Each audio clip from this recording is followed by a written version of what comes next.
She had been building a version of him in her mind for 3 years. Not him exactly. A him. The one she had decided he was going to be.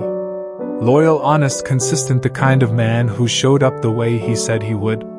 Every time he failed to show up, she explained it away.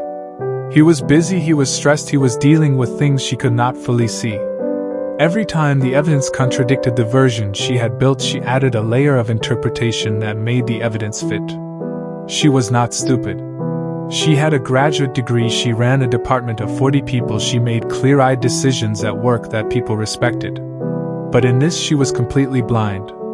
Not to him. To herself. She was not in a relationship with a man. She was in a relationship with a story she had written about a man. And the man had never read the story. And the man had never agreed to play the character. He was simply being who he was.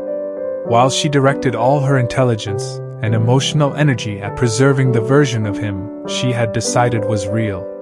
The morning it ended, she sat in her kitchen and felt something she had not expected. Not grief. Clarity. Like a window that had been covered with frost suddenly becoming transparent. She saw the 3 years not as a love story that had failed, but as a 3-year project of self-deception that she had maintained against every piece of available evidence. And she understood that the relationship had never been the problem. She had been the problem. Specifically, her absolute refusal to see people as they actually were instead of as she needed them to be.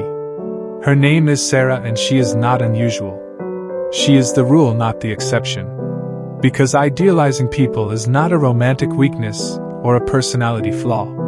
It is a survival strategy that the human mind developed for very good reasons, and then kept using long past the point where it was helping. The Stoics had no patience for it.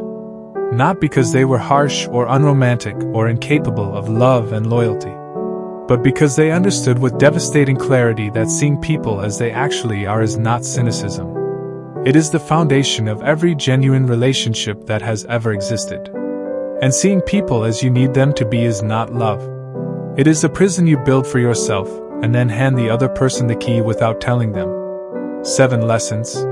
7 ways that idealizing people has been costing you things you cannot afford to keep losing. Each one is uncomfortable. All of them are true. Lesson 1: the person you idealized was always just a person. In 399 BC, the city of Athens put Socrates on trial. He was 70 years old.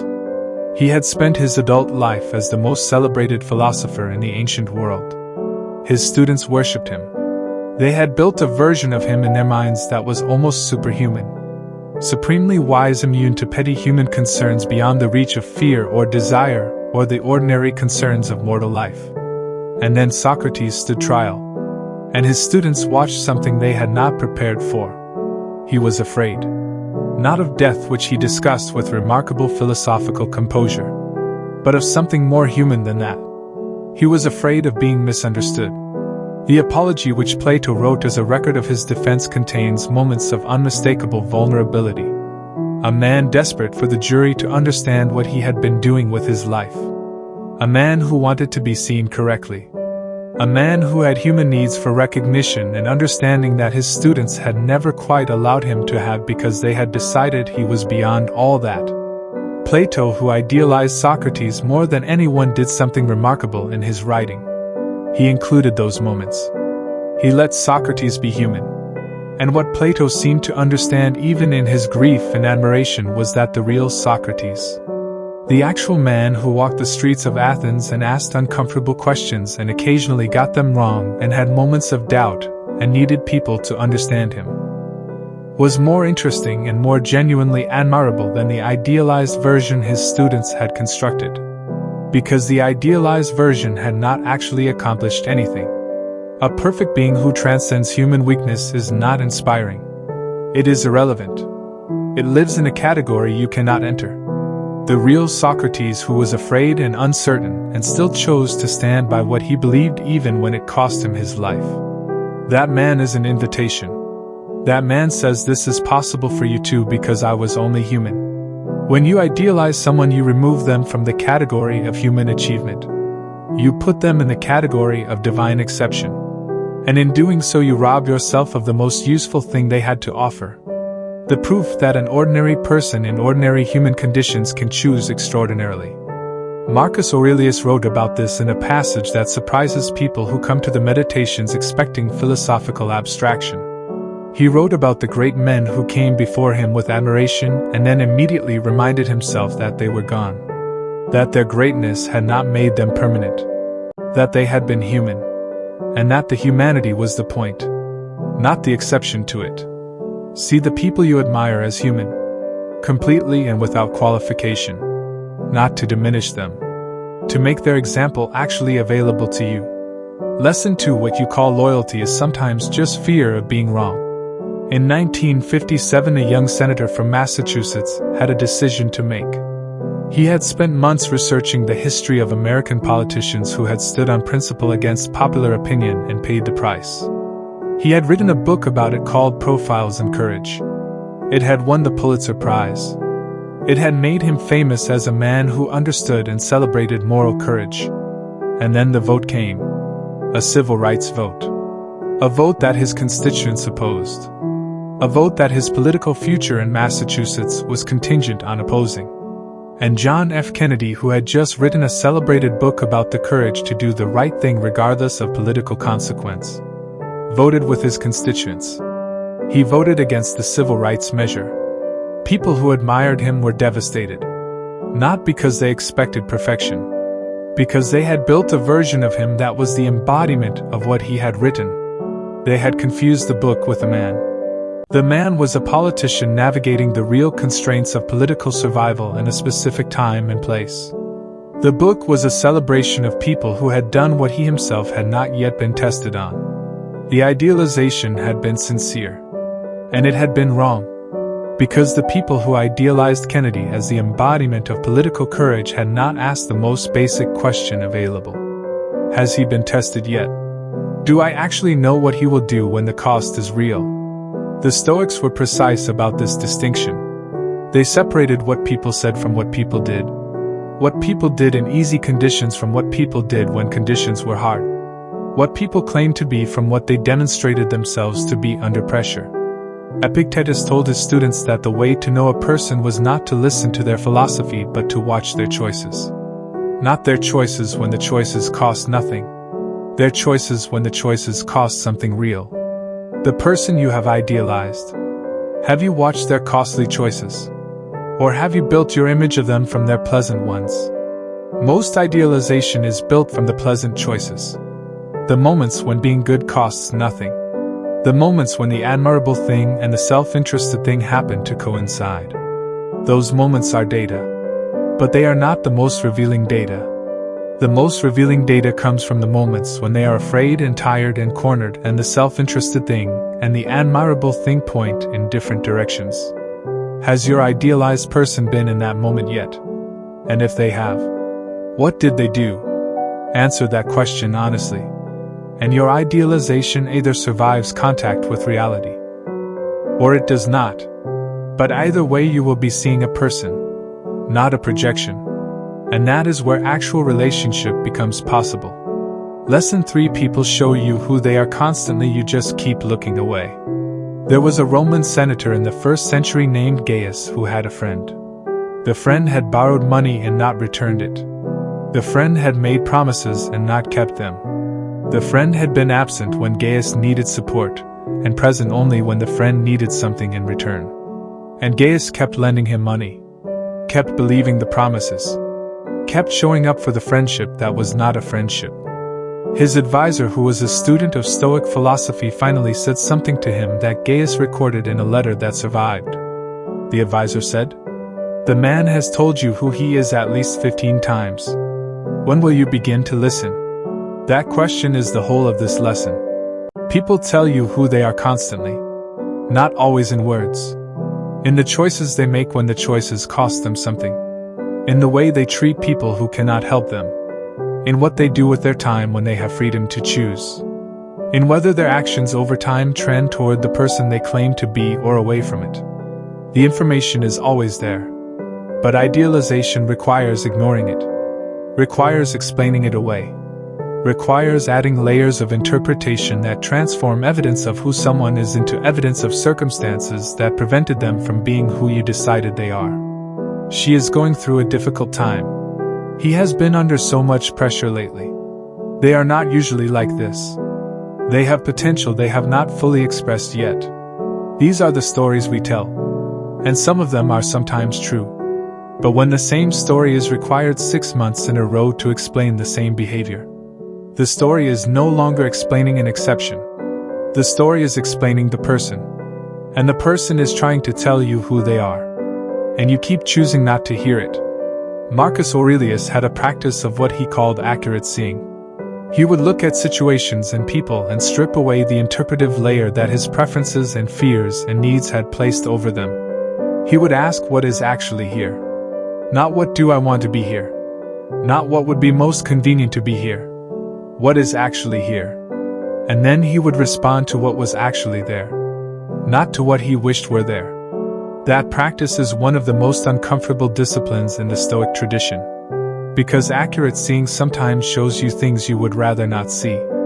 About the people you love, about the choices they are making, about the distance between who they told you they were and who they are demonstrating themselves to be.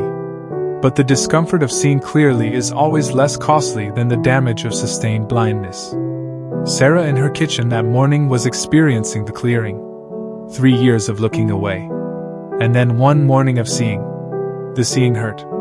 But it was the first morning in 3 years that she was looking at something real. Lesson 4: The pedestal is a prison for both of you. In the 1960s, a young woman named Sylvia was in love with a man she had decided was a genius. His name was Ted and he was a poet of genuine talent. But the version of Ted that Sylvia Plath had constructed in her mind was not a talented poet. It was something closer to a divine figure. A man of such extraordinary gifts, and such complete understanding of her own complex interior life that she had built her sense of her own worth around his recognition of it. She needed him to see her, because she had decided that his seeing her was proof of what she was. When he was cruel and absent and unfaithful and revealed himself to be as limited and as broken in his own ways as any ordinary human being, the collapse was not just of the relationship. It was of the entire structure she had built her identity inside. Because the pedestal she had built for him was not just the place she had put him. It was the foundation of the building she lived in. When the pedestal fell, the building fell with it. This is what no one tells you about idealizing people. It is not just dangerous to you when they fail you. It is dangerous to them while they are still trying to live up to it. Ted Hughes spoke about this later in his career with a directness that was painful to read. He described the weight of being the person Sylvia needed him to be. The impossibility of being that person. Not because he was a bad man. Because the person she needed him to be did not exist. It had never existed. She had made him. And he had tried to live inside the construction. And the construction had not fit a real human being. Because it had not been built for one. When you put someone on a pedestal, you remove their permission to be human. You remove their permission to be afraid to fail, to be wrong, to need something from you, to be less than your ideal on a given day. And they will sense this even if it is never spoken. And one of two things will happen. They will exhaust themselves trying to remain what you need them to be. Or they will eventually fail the standard simply by being themselves. And you will experience that failure as betrayal. When it was never betrayal. It was just a person. Being a person. In a situation that did not allow for that. The Stoics were unsparing about this.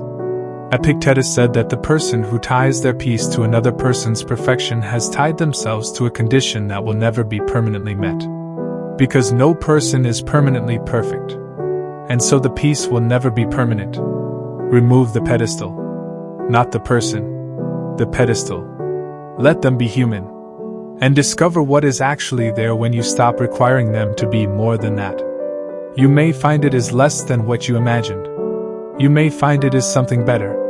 Something you could not have seen through the distortion of what you were requiring them to be.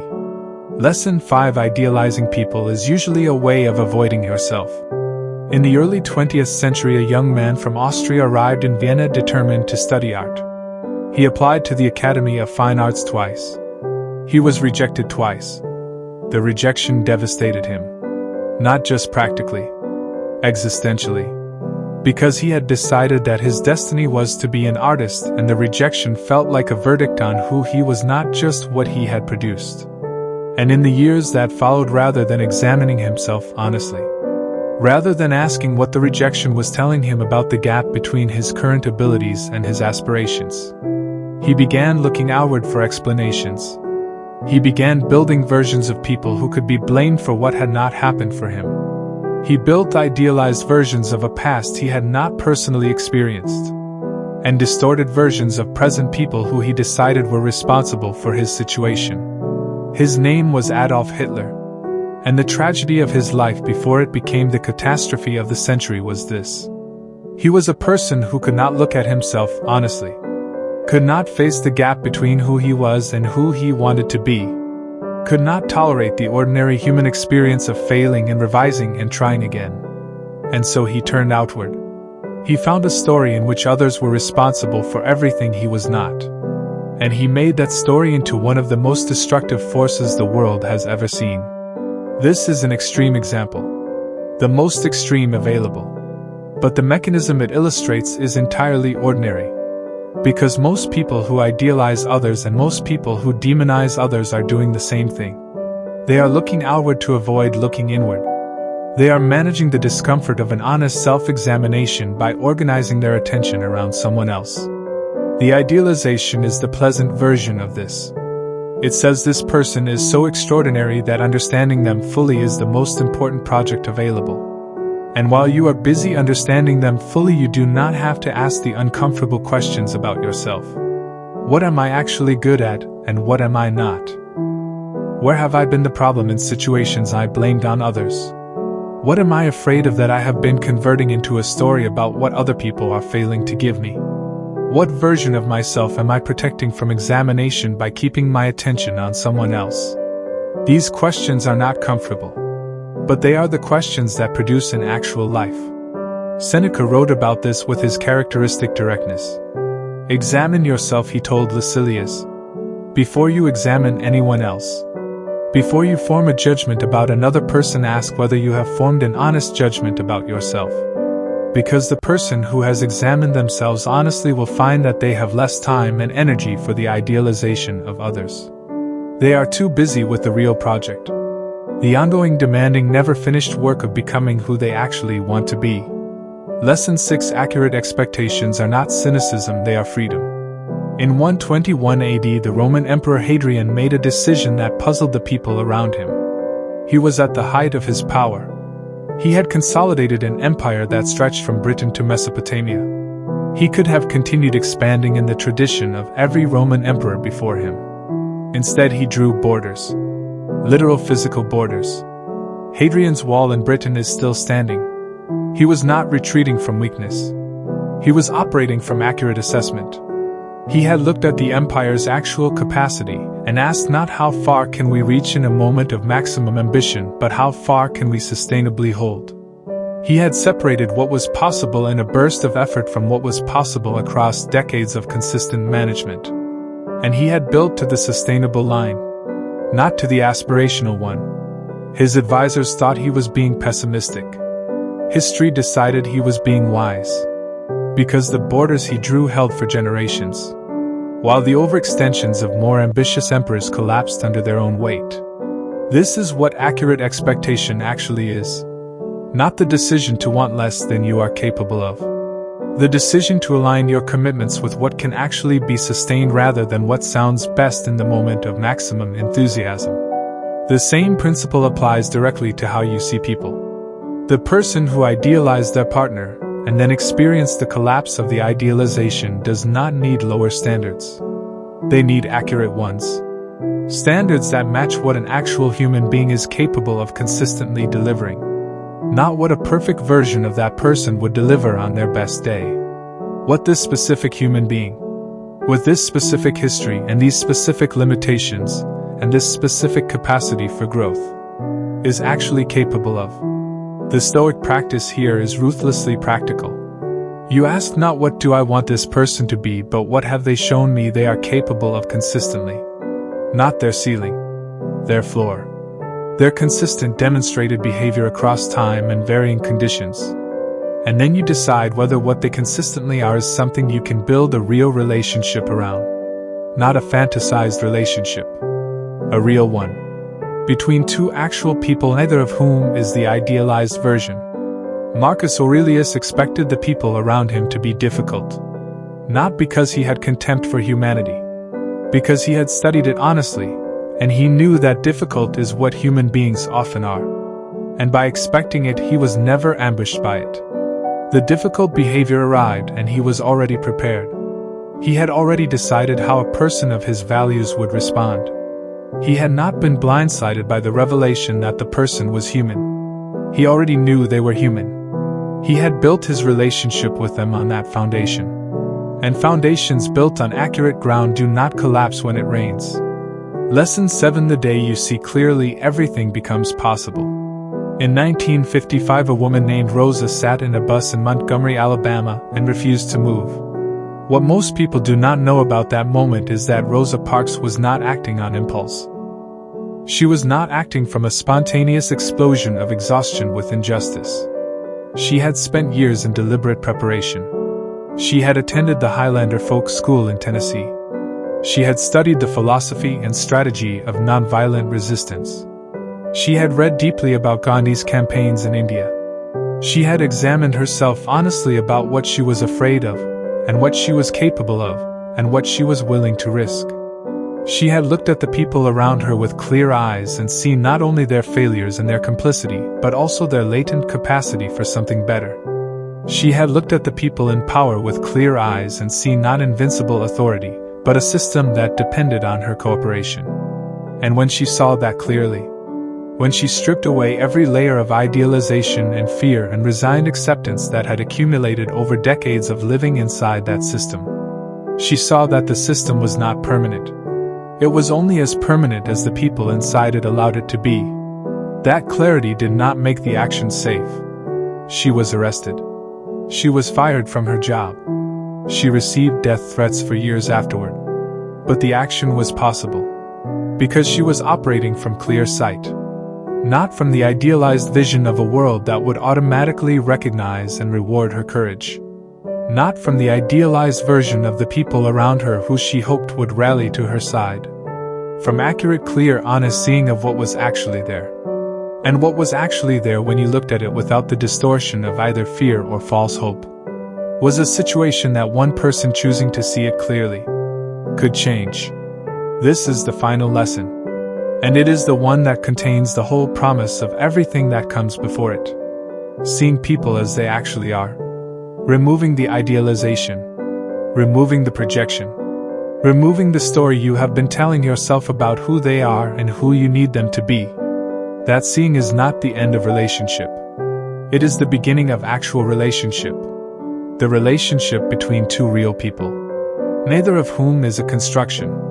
Both of whom can actually be known. And both of whom can surprise you.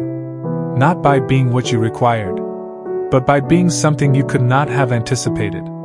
Because you were never looking at them closely enough to see what was actually there. Sarah sat in her kitchen that morning and felt the clarity arrive. And after the grief of it, after the honest acknowledgement of 3 years spent in a relationship with a version of a person rather than a person, she felt something that surprised her.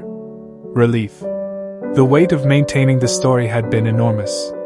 She had not known how enormous until she put it down. The energy she had been spending on the project of seeing him as she needed to see him was energy she had not had available for anything else, including herself. Including the honest examination of what she actually wanted. What she was actually capable of. What kind of relationship was actually available to her if she stopped requiring it to match the version she had written. The day she stopped idealizing him was the day she started seeing herself clearly. And the day she started seeing herself clearly was the day everything became possible. The Stoics were not asking you to become cold. They were not asking you to stop loving people or trusting people or giving people the benefit of the doubt. They were asking you to love the actual person. Trust the demonstrated person. Give the benefit of the doubt to what you can actually see. not to the story you have written over what you can see. Because the story costs you. Every time you maintain it against the evidence it costs you. Energy, clarity, time, the honest self-examination that produces actual growth. And it costs the person you are idealizing. The permission to be human in your presence. The freedom to fail without losing your love. The ability to actually be known rather than performed for. Marcus Aurelius spent 20 years governing the most powerful empire in the ancient world. He wrote in his private journals about the people around him with a clarity that makes modern readers sometimes uncomfortable. He did not idealize them. He saw them. He saw their pettiness and their ambition and their fear and their self-interest and their capacity for both ordinary cruelty and unexpected generosity. And he loved them anyway. Not the version of them he wished existed. The version that was actually there. That love based on accurate seeing was more durable and more genuine than any idealization could have been. Because it was not contingent on them being something they were not. It was built on what they actually were. On the full human complexity of them, including the parts that were not easy to love. That is what the Stoics were pointing at. Not less love. Real love. Not lower standards. Accurate ones. Not cynicism. The specific kind of freedom that arrives when you stop requiring the world to match your construction of it, and start engaging with what is actually there. The day you stop idealizing people is not the day you lose your faith in humanity. It is the day you find out what humanity actually is, and discover that the real thing, with all its imperfection and inconsistency and surprising grace, is worth far more than the version you were protecting in your mind. See clearly. The view from there is better than you think. Please subscribe for more.